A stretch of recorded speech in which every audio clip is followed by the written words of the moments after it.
Here is how to record cost of goods sold in QuickBooks Online, step by step. Start from the left menu and click plus create. This opens the list of transaction types you can enter. From here, select expense, bill, or check based on the way you are recording the purchase.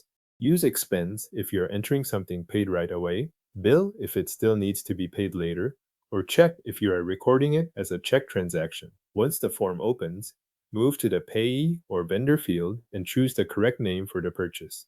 This is the business or supplier connected to the cost.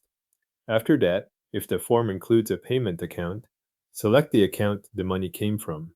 Then enter the transaction date so the purchase is recorded in the correct period. Next, go to the category details section. This is where you assign the purchase to the proper account in your chart of accounts. Click the category dropdown and look for your cost of goods sold account.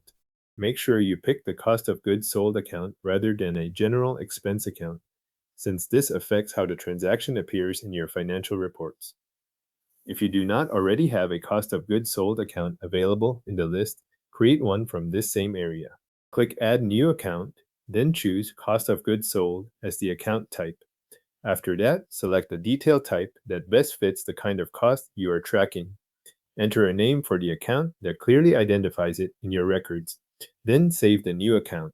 Once it is saved, return to the category field and select that cost of goods sold account for the transaction. With the category selected, enter the amount of the purchase, then add a description if you want the transaction to include a note about what was bought. Fill in any other required details shown on the form that can include information specific to the transaction type you chose, so take a moment to check that all required fields are complete before saving. When everything looks correct, click Save and Close if you are finished and want to return to your main screen. If you are entering another purchase right after this one, click Save and New instead to open a fresh form without leaving the workflow. The key part of this process is assigning the transaction to the cost of goods sold category so QuickBooks Online records it in the right place. Once saved, the purchase will be included under cost of goods sold in your books instead of being treated as another type of expense. Your cost of goods sold transaction is now recorded in QuickBooks Online.